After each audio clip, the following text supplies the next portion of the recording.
সবার চোখে জল চলে আসে একমাত্র জঙ্কুক ও তে বাদে। আচ্ছা, আমি এখনো একটা জিনিস বুঝলাম না, তোমরা এত বছর বেঁচে আছো কি করে? আচ্ছা, তোমাদের বয়সী বা কত? আমরা ব্লুয়েন গোত্রের বলি, মহারানী জিন ব্লুয়েন গোত্রের, সেজন্য রাজকুমার সে শক্তি পেয়েছে। ব্লুয়েন গোত্রের মানুষ অনেক বছর বেঁচে থাকতে পারে, সেক্ষেত্রে তো মহারানী জিনও বেঁচে থাকতেন। আমরা সাধারণ মানুষই, শুধু আয়ু বেশি। আর বিষয় হচ্ছে, আমরা ব্লুয়েনার্সরা নিজেদের জীবন সঙ্গীদের সাথে সম্পর্কে জানার পর আমাদের আয়ু সাধারণ মানুষের মতো হয়ে যায়। এর আগ পর্যন্ত আমাদের বয়স এক পর্যায়ে থেমে যায়, যেমন আমার 30-এ আর রাজকুমারের 27-এ। ও, সেজন্যই কুকি আমাকে 27 বছর বলেছে। ভালো লাগে না, আমার মাথা ধরেছে আবার। তে তার মাথায় হাত রেখে বলে, হয়েছে হয়েছে, অনেক কথা হয়েছে, এবার সবাই যার যার কাছে যাও। যে হোক, আপনি লিসাকে চিকিৎসা দিন, আমি আসি না তো রয়্যাল প্যালেসে হাঙ্গামা করবে। এ বলে জিমিন চলে যায়। লিসাকে ন্যান্সি ও জুহুপের সাথে নিয়ে যায়। সুগা তার রুমে চলে যায়। পুরো কক্ষে এখন তে আর জঙ্কুক। তের মাথার ব্যথায় ছিঁড়ে যাচ্ছে, চোখ লাল হয়ে এসেছে। আর বসে থাকতে পারছি না, আমাকে কুটিরে যেতে হবে।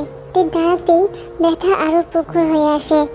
তে এক কদম বাড়াতেই ঢলে পড়ে, কিন্তু না, সে পড়ে যায়নি, তার আগে এক বলিষ্ঠ দেহ তাকে ধরে ফেলে। তে এখন পুরোপুরি ঝাপসা দেখছে, ব্যথায় কিছু বোঝার ক্ষমতা হারিয়ে ফেলেছে। কে কে শোনো পাখি, কি হয়েছে তোমার? তে তার চুল খামচে ধরে। কি হয়েছে সোনা পাখি?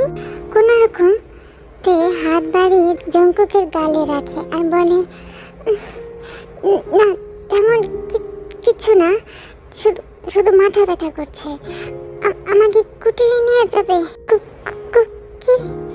বাকি কথা বলার আগেই ব্যথায় তে অজ্ঞান হয়ে যায়। সোনা পাখি, তে তে ন্যান্সি, যে হোক, দ্রুত আসো। জঙ্কুকের চিৎকারে সবাই চলে আসে। রাজকুমারের কি হয়েছে জঙ্কুক? আমি জানি না, হঠাৎ হঠাৎ করে অজ্ঞান হয়ে গেছে, আর বলছিলাম তার প্রচুর মাথা ব্যথা করছে। রাজকুমারকে কক্ষে নিয়ে যান। রাজকুমার জঙ্কুক, আর আপনার সাথে আমার কথা আছে। জঙ্কুক থেকে শুয়ে দিয়ে লিসার কাছে আসে। জি বলুন রাজকুমার, এখন শুধু আপনি পারেন রাজকুমারীর এই কষ্ট থেকে বের করতে। কি বলতে চাচ্ছেন? আমি কি করে? রাজকুমার, আপনি একজন প্যাসিফায়ার, আপনি আপনার শক্তি দিয়ে রাজকুমারীর উপর ব্ল্যাক পাওয়ারের প্রতিক্রিয়া শেষ করতে পারবেন। তাহলে তো রাজকুমারী জিমিনও পারবে। না, সে পারবে না, কারণ তার জাদু রাজকুমারীর উপর কাজ করে না। হয়তো রাজকুমারী ব্ল্যাক পাওয়ার বেশি পাওয়ারফুল দেখে, কিন্তু আপনার পাওয়ার জিমিনের থেকেও শতাধিক বেশি, সেটা আপনিও জানেন। এমনকি আপনার উপর রাজকুমারীদেরও শক্তি কাজ করে না। বলতেই পারছেন, আপনার শক্তি রাজকুমারীর থেকেও অনেক বেশি পাওয়ারফুল। ঠিক আছে, তো আমি কি করে দেখে আমার শক্তি ট্রান্সফার করব? লিসার মুখ খুলেও বন্ধ করে ফেলে, মুখটা লাল হয়ে এসেছে। বলবে তুমি? এমন কি যে আমার ন্যানি সহ লজ্জা পাচ্ছে? পাওয়ার ট্রান্সফারের জন্য ফিজিক্যাল কন্ট্যাক্ট করতে হবে। ফার্স্ট স্টেপ হাত ধরা, তাতে কাজ না করলে সেকেন্ড স্টেপ কিস করা, তাতেও যদি কাজ না করে তাহলে লাস্ট স্টেপ হলো ইন্টিমেসি। কি কি বলছে এসব? জি রাজকুমার, আমি ঠিকই বলছি। আর রাজকুমারের যে অবস্থা দেখেছি, তাতে শুধু কিছু কাজ করবে না। কি কি কি কি বলছে এসব লিসা? আমাকে মারি ফেলবে। কিন্তু এখন রাজকুমারীর জীবনের বিষয়, তারপরেও আর আপনি যদি করেন, আমার মনে হয় রাজকুমারী রাগ করবে না, উল্টো খুশিও হতে পারে। I don't know, oh my god, আমার লাইফের এটা কঠিন কাজ। আপনি রাজকুমারীর জন্য এতটুকু করতে পারবেন না রাজকুমার? পারবো, এ বলে জঙ্কুক চলে যায়। রাত হয়েছে অনেক। কিছুক্ষণ আগেই ন্যান্সি রুম থেকে বের হয়েছে। এখনও রাজকুমারীর জ্ঞান ফিরেনি। রাজকুমারী জিমিনকে কেউ কিছু বলেনি। সবাই চিন্তিত তেকে নিয়ে। হঠাৎ করে কি হলো? জঙ্কুক বেচারা মাত্র তের কক্ষে এসেছে। দেখে রুমের জানালাগুলো বন্ধ, অন্ধকার হয়ে আছে সব কিছু। তাই জঙ্কুক এসে সব জানালা খুলে দেয়। সাথে সাথে দমকা হাওয়া এসে তার সকল বিভ্রান্তি মুছে দিয়ে যায়। বাহিরে বাতাসের বেগ অনেক বেশি। বাতাসের বেগে জানালার পর্দাগুলো উড়িয়ে নিয়ে যাচ্ছে বহুদূর। রাতের কালো আকাশে ঘন মেঘ জমেছে, হয়তো বৃষ্টি হবে। লিসা, কথা এমন না যে আমি পারবো না। আসলে আমি যদি আমার সীমানার বাহিরে চলে যাই তাহলে আমার সোনা পাখি কষ্ট পাবে, যেটা আমি পরে জন্মেও কল্পনা করতে পারি না। জঙ্কুক কিন্তু বেশি ভাবতেছে। যাই হোক, আরো কিছুক্ষণ আকাশের পানে চেয়ে থাকে জঙ্কুক। তারপর তের কাছে যায়। এক দীর্ঘশ্বাস নিয়ে জঙ্কুক তের হাত ধরে। যদি কাজ হয় না, কোনো পরিবর্তন হলো না। জঙ্কুক তারপর আস্তে করে তের মুখের কাছে যায়, কিস করে।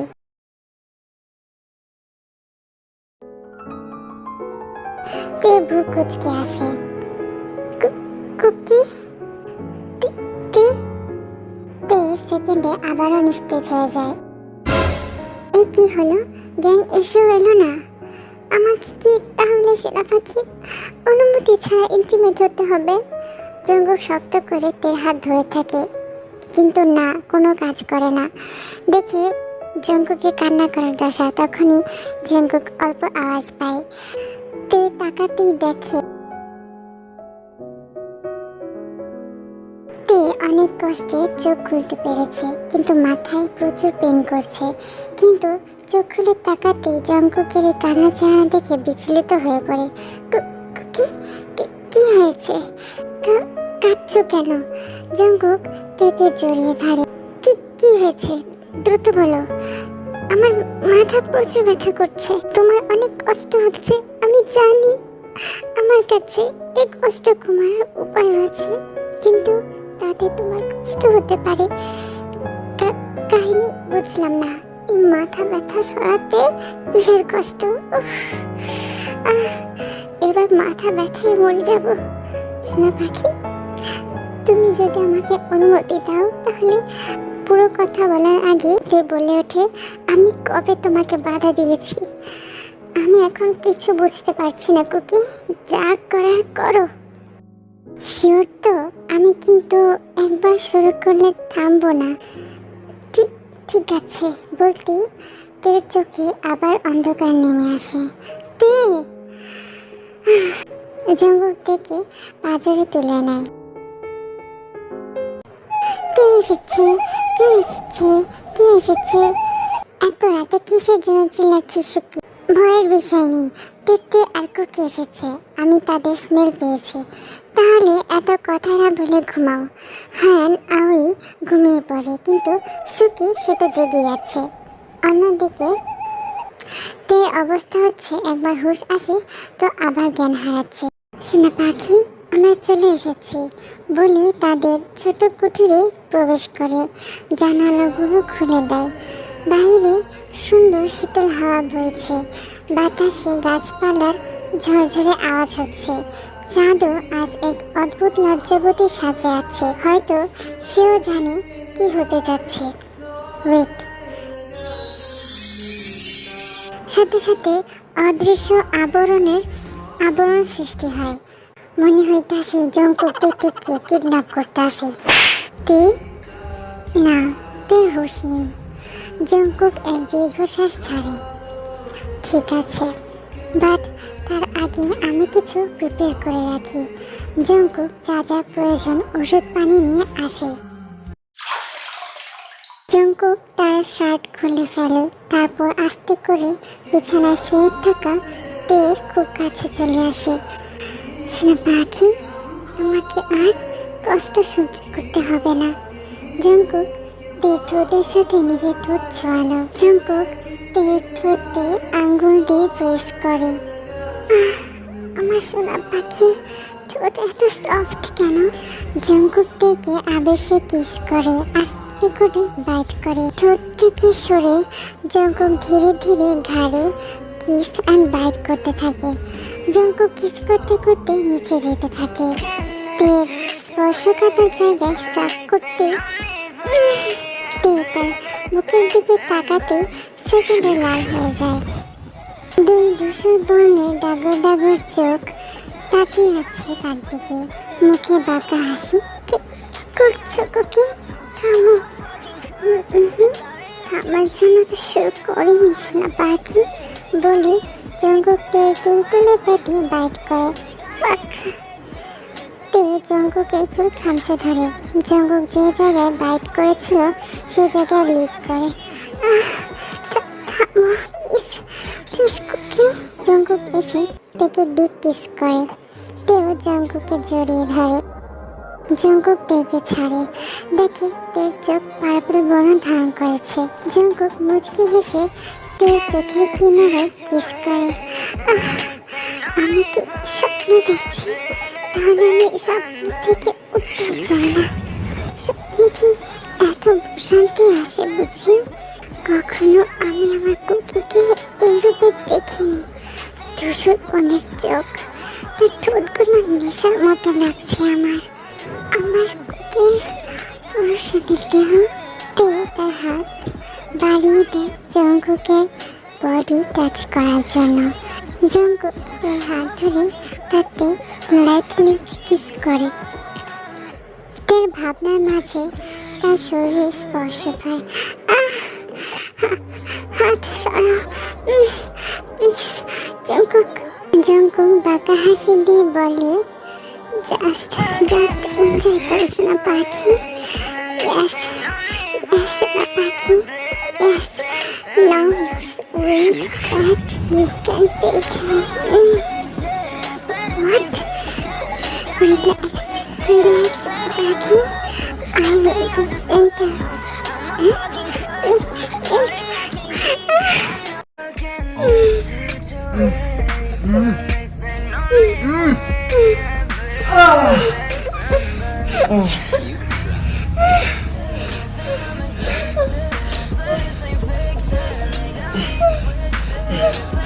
끝난 줄 알았지.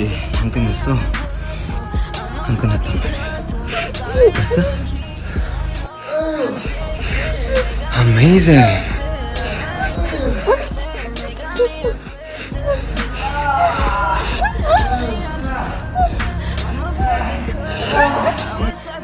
সকালবেলা সূর্যের কিরণ এসে পড়েছে মেয়েটির উপর। ও, আমার মাথা ব্যথা হাওয়া। তখনই দরজা খুলে হাতে হট চকলেট নিয়ে এসেছে জঙ্কুক। শরীরে শুধু ব্ল্যাক ট্রাউজার পরে আছে। বেচারি তের কাল রাতের সকল জিনিস একসাথে মনে পড়ে গিয়েছে। হঠাৎ তের চিৎকার শুনে জঙ্কুক তের কাছে ছুটে যায়। কি হয়েছে সোনা পাখি? কষ্ট হচ্ছে কোথাও? সরি কুকি, আমি তোমার উপর ঝাঁপিয়ে পড়েছি না। হ্যাঁ, কে কার উপর ঝাঁপায় পড়ছে? আমি তোমার উপর। কিভাবে? ও, তাও ঠিক। ওয়েট, সব হয়ে গেছে? হ্যাঁ।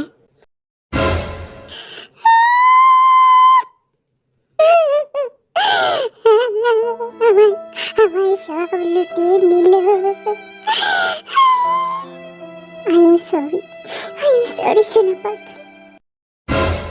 আমি তোমার উপর জোর করতে চাইনি, কিন্তু তোমার অবস্থা এত খারাপ হয়ে গিয়েছিল যে আমি হ্যাঁ তুমি কাঁদো কেন? আমি মজা করছি সত্যি। হ্যাঁ গো বাবা, হ্যাঁ। এই নাও হট চকলেটটা খাও, ভালো লাগবে। ঠিক আছে, হট চকলেট খেয়ে আমাকে ডেকো, আমি চলে আসবো। জঙ্কুক এই সুযোগে অন্য জায়গায় গিয়েছে। তের হট চকলেট খাওয়া শেষ, তাই সেই গ্লাসটা বেডের সাইড টেবিলে রাখি। জঙ্কুক কোথায় গেল এ বলে বিছানা থেকে নেমে পা বাড়াতে ধপাস করে পড়ে যায়। জঙ্কুক দরজার ওপারে ছিল। কি বলেছিলাম না আমাকে ডাকতে, তাই বলে পড়ে যাব আমি ভাবিনি। আমি উঠতে পারছি না। তেকে জঙ্কুক পাঁজরে তুলে নেয়। চুপ। জঙ্কুক তেকে পাঁজরে করে নিয়ে স্নান ঘরে নিয়ে যায়। তারপর জঙ্কুক তেকে আস্তে করে পানিতে বসিয়ে দেয়। পানির মাত্রা কি ঠিক আছে সোনা পাখি? ঠিক আছে।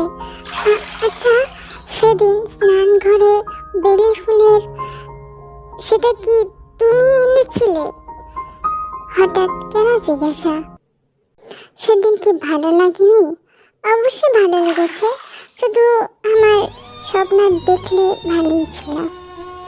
জঙ্কুকের কাছে এসে গম্ভীর কণ্ঠে বলে, সোনা পাখি, এখন তো শুধু দেখা নয়, ছুঁয়ে নিজের চিহ্ন সহ এঁকে দিয়েছি। যা, অসাধারণ পুরুষ কোথাকার। লজ্জায় তের ঘাড় পর্যন্ত লাল হয়ে গিয়েছে। জঙ্কুক নিজেকে আটকে রাখতে পারল না। শেষমেশ লজ্জায় লাল বর্ণ ধারণ করা লজ্জাবতী ঘাড়ে একটা কামড় দিয়ে কিস করে। এই কি করছো? তে পিছে ঘুরতে তার ঠোঁট দখল করে নেয় জঙ্কুক। জঙ্কুক তেকে ছাড়ে। তে এদিকে জোরে জোরে শ্বাস নিচ্ছে, কিছু বলবে তার আগে তার ঠোঁটে জঙ্কুক হাত রেখে বলে, আর কথা নাই, এখন শুধু গোসল, নয়তো এই কিস থেকে কোথায় গিয়ে থামবে তা আমি বলতে পারবো না। নিশ্চয় বুঝে গিয়েছ কি বলছি। বাঁকা হাসি দেয় জঙ্কুক। আমি কি কমো? আমার কিউট কোকিটা কই গেল? এটা একটা অশালীন পুরুষ স্নান ঘরে বেলি ফুলের সুবাস আর দুই প্রেমিকা দুষ্ট মিষ্টি হাসি শোনা যাচ্ছে। জঙ্কুক থেকে পাঁজরে করে লায়না প্রাসাদে নিয়ে এসেছে।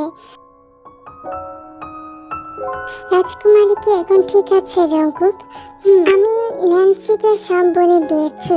কাল রাতে রাজকুমারীকে রুমে না দেখে চিল্লাচিল্লি শুরু করতে নিয়েছিল, তাই। কি? এখন শুরু হবে?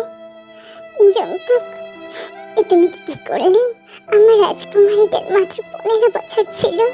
কি? আমার তো 27+300। আমার রাজকুমারীটা এত ছোট্ট বয়সে। আমি ইচ্ছা করে করিনি, আমাকে ভুল বুঝবেন না। কি ইচ্ছা করে করো নাই মানে? কুকি আমাকে ভালোবাসে না? হ্যাঁ, এটা আবার কোথা থেকে আসলো? জঙ্কুক লিসাকে উদ্দেশ্য করে বলে, লিসা তুমি ন্যান্সিকে দেখো, আমি আসছি। তেকে কাঁধে তুলে রুমে নিয়ে যায়। এভাবে কেউ নেয়? ছাড়ো আমাকে। ঠিক আছে, এ বলে তেকে বিছানাতে ফেলে দেয় জঙ্কুক। কি করছো সোনা পাখি? কথাটা আবার বলো তো। কোনটা? জঙ্কুকের চোখ ধূসর বর্ণ ধারণ করেছে। কি যেন বললে?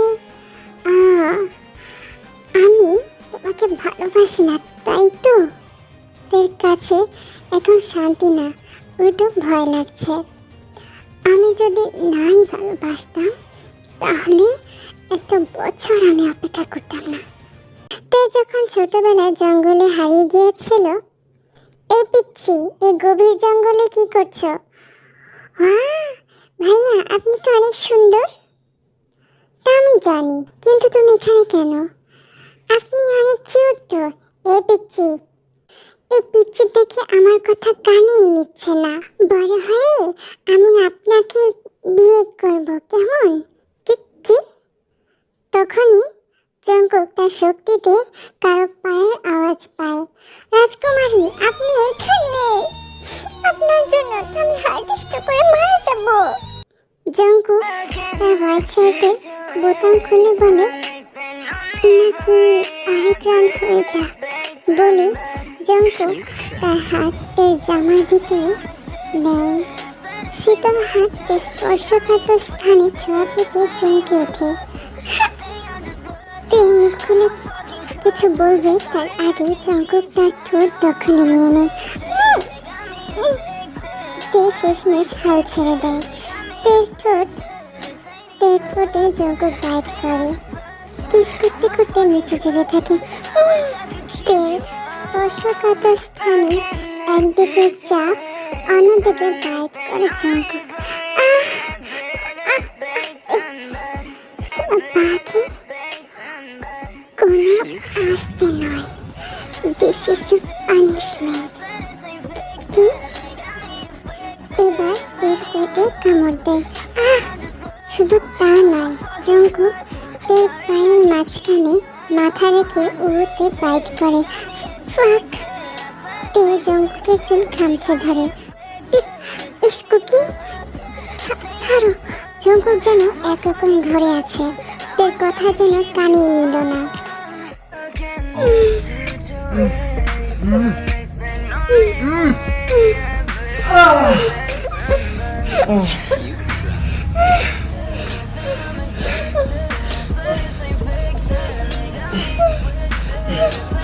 끝난 줄 알았지. 안 끝냈어. 안 끝났단 말이야. 벌써? Amazing.